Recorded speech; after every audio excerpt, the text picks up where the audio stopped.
Money లాండరింగ్కి Dubai భూతల స్వర్గంగా మారిందని, భారతదేశంలో రాజకీయ నాయకులు అక్రమంగా అవినీతితో సంపాదించినటువంటి సంపదను వారు దుబాయ్ తరలిస్తున్నారని, దుబాయ్లో పెట్టుబడులు పెడుతున్నారని, భారతదేశంలో ఉన్నటువంటి రాజకీయ నాయకులు దుబాయ్లో పెట్టుబడులు పెట్టడం వల్లే అక్కడ రియల్ ఎస్టేట్ రంగం అభివృద్ధి దిశగా నడుస్తోందని ఇలా రకరకాల వార్తలు వస్తున్నటువంటి నేపథ్యంలో ఇంతకీ భారతదేశానికి సంబంధించినటువంటి రాజకీయ నాయకులు నిజంగా దుబాయ్లో పెట్టుబడులు పెడుతున్నారా లేదా, ఆ పెట్టుబడులు పెట్టినటువంటి సొమ్ము వారికి ఎక్కడి నుంచి వచ్చింది, ఇంతకీ అసలు భారతదేశ వ్యాప్తంగా ఉన్నటువంటి ఏ రాజకీయ నాయకులు, ఏ పార్టీకి చెందినటువంటి రాజకీయ నాయకులు, ముఖ్యంగా మన రెండు తెలుగు రాష్ట్రాల్లో ఉన్నటువంటి ఏ పార్టీలకు సంబంధించినటువంటి రాజకీయ నాయకులు దుబాయ్లో పెట్టుబడులు పెట్టారు, ఏ రంగాల్లో పెట్టుబడులు పెట్టారు అనేది మనం పూర్తి స్థాయిలో విశ్లేషణ చేసుకునేటువంటి ప్రయత్నం చేద్దాం. ప్రస్తుతం మనతో పాటున్నారు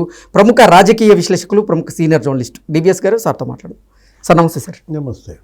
మనీ లాండరింగ్కి దుబాయ్ భూతల స్వర్గంగా మారిందని, దుబాయ్కి సంబంధించినటువంటి రియల్ ఎస్టేట్ రంగం భారీగా పుంజుకుందని, దానికి కారణం భారతదేశంలో ఉన్నటువంటి రాజకీయ నాయకులని, అవినీతి చేసి సంపాదించినటువంటి సొత్తును భారతదేశానికి చెందిన కొంతమంది రాజకీయ నాయకులు దుబాయ్లో వివిధ రంగాల్లో పెట్టుబడులు పెడుతున్నారని, ముఖ్యంగా ఈ రియల్ ఎస్టేట్ రంగంలో పెట్టుబడులు పెట్టారని ఇలా రకరకాల వార్తలు వస్తూ ఉన్నాయి. ఇంతకీ భారతదేశానికి సంబంధించినటువంటి ఏ రాజకీయ నాయకులు దుబాయ్లో ఈ అవినీతి సొమ్మును పెట్టుబడులుగా పెట్టారు, ఏ పార్టీలకు చెందినటువంటి రాజకీయ నాయకులు ఎక్కువగా ఉన్నారు, అసలు రెండు తెలుగు రాష్ట్రాల నుంచి ఏ పార్టీకి చెందినటువంటి రాజకీయ నాయకులు దుబాయ్లో పెట్టుబడులు పెట్టారు, ఏం జరుగుతుందంటే ఏం చెప్తారు సార్? అంటే ఇది 2 దశాబ్దాల చరిత్ర, 20 ఏళ్ల కథ.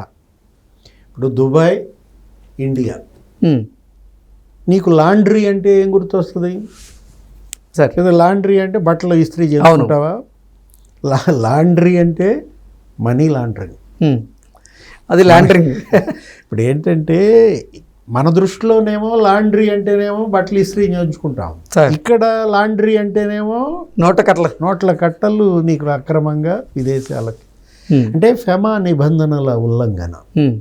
ఇప్పుడు ఈడీ ఇవాళ మరి వీటన్నిటిపైన ఉక్కుపాదం మోపాల్సిన పరిస్థితుల్లో మనం చూసాం. ఆర్థిక నేరగాళ్ళంతా గతంలో 1000 కోట్లు బ్యాంకులకు ఎగ్గొట్టి ఎడిపోయారు, లండన్ వెళ్ళారు. అప్పట్లో ఏమనుకున్నాం, ఈ ఆర్థిక ఉగ్రవాదులు వీళ్ళందరికీ కూడా, ఆర్థిక నేరస్తులందరికీ భూతల స్వర్గం లండన్ అనుకున్నాం. అవును, ఎందుకంటే నిన్న కూడా ఆయన ఒక ట్వీట్ పెట్టాడు, ఒక వీడియో కూడా పోస్ట్ చేశాడు. లలిత్ మోడీ, విజయ్ మాల్యా, లలిత్ మోడీ ఏదో డ్యాన్స్ కూడా వేశారు, ఏదో పాట, మామూలుగా ఎంజాయ్ చేయట్లా. ఆయన ఒక 8000 కోట్లు అప్పుడు ఎగ్గొట్టిపోయాడు. ఎవరు? Vijay Mallya, Kingfisher. లేకపోతే లలిత్ మోడీ అసలు ఇక నీకు క్రికెట్ ఆ మాఫియా అది వేరు. ఐపీఎల్ 1000 కోట్లు. నీరవ్ మోడీ, చోక్సీ, అసలు ఇంతమంది అక్కడ చేరారు అనుకున్నాం. ఎక్కడ? లండన్.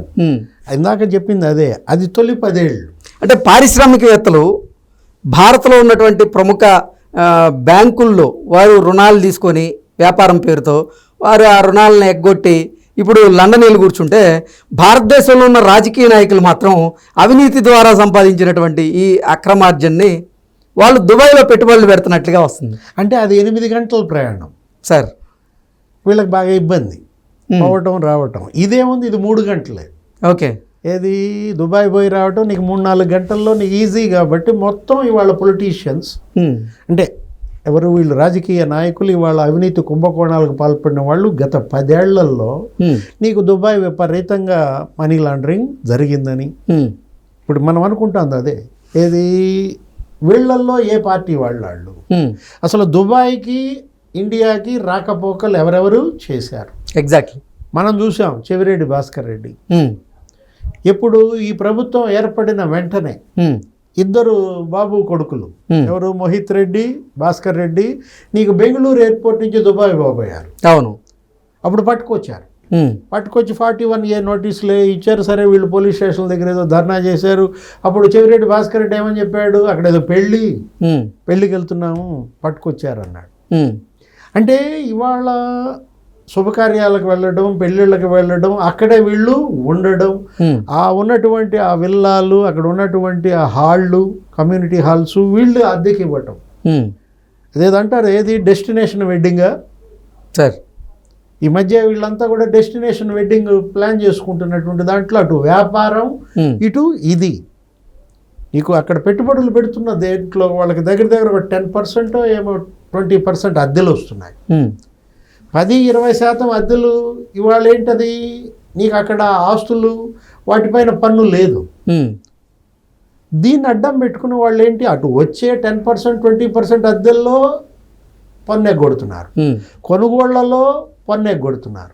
అటు ఇప్పటికీ ఇన్కమ్ ట్యాక్స్ దీనిపైన దృష్టి పెట్టలేదు, ఇటు ఈడీ కళ్ళు గప్పారు. ఒక చెవిరెడ్డి భాస్కర్ రెడ్డే కాదు, నీకు దేవినేని అవినాష్ ఇక్కడ శంషాబాద్ నుంచి నీకు దుబాయ్ పోబోయాడు, అతను కూడా పట్టుకొచ్చారు. అంటే నీకు ఒక వైసీపీ వాళ్లే కాదు, ఇప్పుడు కసిరెడ్డి రాజ్ అతను ఇంటికి దుబాయ్ వెళ్ళి అక్కడ ఉన్నాడు. అతను దుబాయ్ నుంచి ఇక్కడికి వచ్చాడు, వచ్చి మళ్ళీ చెన్నై పోయి చెన్నై నుంచి అమెరికా పోవాలనుకున్నప్పుడు ఏం జరిగింది, అసలు అతను పేరే మార్చేసుకున్నాడు. ఏది కసిరెడ్డి రాజశేఖర్ రెడ్డి లేకపోతే అలియాస్ కసిరెడ్డి రాజ్, కానీ పాస్పోర్ట్ ఏ పేరు మీద ఉంది నీకు, రాజేష్ రెడ్డి అని మార్చి. దుబాయ్ నుంచి వచ్చినప్పుడు అతను అరెస్ట్ చేసిన దీంట్లో దుబాయ్ ఇప్పుడు ఈ లిక్కర్ మాఫియా మొత్తానికి అదొక డెన్. హైదరాబాద్లో డెన్లు 5 ఏమో వచ్చాయి ఇవాళ, 5 డెన్లు ఇవాళ హైదరాబాద్ అంటే వాస్తవంగా 50 డెన్లు ఉన్నాయి. విదేశాల్లో డెన్లు పెట్టారు సార్. ఏది ఇప్పుడు దుబాయ్లో లేకపోతే మొత్తం అన్ని చోట్ల తీసుకున్నట్లయితే వీడు ప్రణయ్ ప్రకాష్ దుబాయ్ వెళ్ళాడు, అక్కడి నుంచి థాయిలాండ్ వెళ్ళాడు. థాయిలాండ్ వెళ్ళినాడు, సరెండర్ అయి వచ్చి ఎప్పటికైనా నాకు అరెస్ట్ తప్పదని ఇవాళన్నీ చెప్పేసిన దీంట్లో నీకు అటు సైమన్, ఇటు సైఫ్, లేకపోతే కిరణ్ కుమార్ రెడ్డి, మొత్తం ఈ లిక్కర్ మాఫియా గ్యాంగ్ ఉంది కదా, వీళ్ళందరూ కూడా నీకు దుబాయ్కి ఇండియాకి రాకపోకల నేపథ్యంలో ఎన్ని 100,000 కోట్లు ఇవాళ తీసుకెళ్లారు. మనం అనుకున్నది అదే. అంటే గత కొంతకాలంగా చూసుకున్నట్లయితే అసలు దుబాయ్లో రియల్ ఎస్టేట్ రంగం అభివృద్ధి బాటలో పరుగులు పెడుతుందని, దానికి కారణం 70% మంది భారతీయులు అక్కడ పెట్టుబడి పెట్టడమే అంటూ రకరకాల వార్తలు వస్తూ ఉన్నాయి. ఏంటి సార్ అసలు నిజంగా భారతదేశం నుంచి, మరీ ముఖ్యంగా మన తెలుగు రాష్ట్రాల నుంచి ఎవరెవరు ఏ రాజకీయ నాయకులు అక్కడ పెట్టుబడులు పెట్టారు, ఏ రంగాల్లో పెట్టుబడులు పెట్టారంటే ఏం చెప్తారు? ఇదంతా వైఎస్ఆర్ కాంగ్రెస్ పార్టీ నాయకులు, జగన్మోహన్ రెడ్డి లేకపోతే వైవి సుబ్బారెడ్డి. అసలు నీకు మొదటి 10 ఏళ్లలో అసలు ఎవరు వీళ్ళకి దారులు తీసింది, ఈ బాట పరిచింది ఎవరు, ఈ మనీ లాండరింగ్ బాట అంటే నీకు రాజశేఖర రెడ్డి హయాంలో కోనేరు రాజేంద్ర ప్రసాద్, ఓకే, కోనేరు మధు, ఎంఆర్ ప్రాపర్టీస్, రస్సల్ ఖైమా రాజుతో వీళ్ళేది ఒప్పందం చేసుకున్నామన్నారు. ఓకే, అప్పటితో ఏంటి నీకు ఫోటోలు కూడా వచ్చాయి, రాజశేఖర్ రెడ్డి, రసల్ ఖైమా యువరాజు. ఇక ఎవరు, కేవీపీ రామచంద్రరావు ఆయన కొడుకు, దుబాయ్లో వాళ్ళకి వీళ్ళకి ఉన్న సంబంధాలు. లేకపోతే నిమ్మగడ్డ ప్రసాద్, అసలు నిమ్మగడ్డ ప్రసాద్ ఇక మనం చూసాం వాన్ పిక్, సాక్షిలో ఆయన పెట్టుబడులు. ఆయన ఎక్కడ అరెస్ట్ అయ్యాడు, ఆయన ఏదో అక్కడ మధ్య పట్టుకున్నారన్నారు జార్జియాలో. దానికే ఇక జగన్మోహన్ రెడ్డి గోల్ చేసి మొత్తం ఎంపీలందరినీ తీసుకెళ్లి ప్రధాని మోడీ దగ్గర పెరేడ్ చేసి ముందు ఆయన వదిలించండి జార్జియా వాళ్ళతో మాట్లాడని అప్పట్లో మీడియాలో మనం చూసాం కథనాలు, నేషనల్ మీడియాలో వచ్చాయి సార్. అంటే నేను అటు రాజశేఖర రెడ్డి హయాంలో తలుపులు తీశారు, జగన్మోహన్ రెడ్డి హయాంలో అసలు మొత్తం కిటికీలు కూడా ఓపెన్ చేసిన పరిస్థితుల్లో ఒక వైఎస్ఆర్ కాంగ్రెస్ పార్టీ అయినా అని అడగచ్చు నువ్వు సార్. దీంట్లో ఇక్కడ దుబాయ్, ఇక్కడ దీనిలో కొంతమంది అధికారులు ఎవరు, ఐపీఎస్లు, ఐఏఎస్లు, ఎవరో ఒక ఐఏఎస్ భార్య ఏదో గోల్డ్ తీసుకొచ్చిందన్నారు. ఓకే, అదే అంకబాబు ఆ పోస్ట్ ఏదో షేర్ చేసినందుకు ఆయన తీసుకుపోయి జైల్లో పెట్టారు. సీనియర్ జర్నలిస్ట్ అంకబాబు మనం చూసాం ఏంటి, ఒక పోస్ట్ షేర్ చేసినందుకు ఐఏఎస్ ఎవరైనా ధనుంజయ రెడ్డి భార్య అన్నారు అప్పట్లో. దుబాయ్ నుంచి నీకు గన్నవరం ఎయిర్పోర్ట్లో దిగింది, మొత్తం సూట్ కేసుల్లో బంగారం అనో ఏదో అప్పట్లో వార్తలు వచ్చిన నేపథ్యంలో ఎంతమంది ఐఏఎస్లు, ఐపీఎస్లు డబ్బు లేకపోతే బంగారం, దుబాయ్ వాళ్ళ యొక్క పర్యటనలు. అంటే అక్కడ నీకు ఐపీఎస్లు ఉన్నారు, పిఎస్ఆర్ ఆంజనేయుల, లేకపోతే అసలు సునీల్ కుమార్ ఉన్నాడు, ఉమ్, ఆయన మీద గోల పుట్టింది ఆ మధ్య. అసలు ప్రభుత్వంతో నీకు ఎటువంటి పర్మిషన్స్ లేకుండా ఆయన జర్మనీ పోవటం, ఉమ్, జర్మనీ పేరు చెప్పి అమెరికా పోవడం, అక్కడ ఒక 4 రోజులు ఉండటం, ఇక్కడ 15 రోజులు ఉండటం, ఈ మొత్తం అసలు దుబాయ్. ఉమ్, ఏది దుబాయ్ అసలు చెప్పా పెట్టకుండా వెళ్ళడం రావడం. సునీల్ కుమార్ కొడుకులకి అక్కడ వ్యాపారాలు ఉన్నాయన్నారు. ఉమ్, రఘురామకృష్ణరాజు అసలు దానిపైన ఒక సిట్ వేయమని ఆయన డిమాండ్ కూడా చేశారు. అంటే అటు సునీల్ కుమార్, ఇటు పిఎస్ఆర్ ఆంజనేయులు, అసలు అనేక మంది ఐఏఎస్లు, ఐపీఎస్లు, ధనుంజయ రెడ్డి, అంటే ఇక్కడ వీళ్ళే కాదు, ఒక పార్టీయే కాదు, మనం అందరం ఇందాక అదే అసలు బీఆర్ఎస్ ఉమ్, తెలంగాణలో అవినీతి కుంభకోణాలు ఉమ్, అవి కూడా మనం చూసాం. ఇవాళ ఏంటి, కాళేశ్వరం మీద కమిషన్ వేశారు, ఉమ్, లేకపోతే విద్యుత్ కొనుగోళ్ల మీద కమిషన్ వేశారు. ఉమ్, అక్కడ ఎంక్వైరీలు జరుగుతున్నాయి, జ్యుడిషియల్ ఎంక్వైరీలు, అటు విజిలెన్స్, ఇటు ఏసీబీ, ఉమ్, సిఐడి, ఆ ఫార్ములా ఈ కార్ రేస్లో కేటీఆర్ని మళ్ళీ పిలుస్తున్నట్టున్నారు, ఉమ్, హరీష్ రావుని వాళ్ళు పిలిచినట్టున్నారు. మొత్తం బీఆర్ఎస్ వాళ్ళకి సంబంధించినటువంటి అవినీతి సొమ్మంతా దుబాయా చేరిందా? ఉమ్, అంటే బీఆర్ఎస్ వాళ్ళు ఎవరెవరు నాయకులు అప్పట్లో మరి దుబాయ్కి, ఇండియాకి రాకపోకలు జరిపారు. ఉమ్, కవిత పదే వెళ్ళడం, ఉమ్, అసలు అప్పట్లో బుర్జు ఖలీఫా, ఉమ్, దానిపైన అసలు బతుకమ్మ చిత్రపటాలు, ఉమ్, అదో పెద్ద రికార్డు.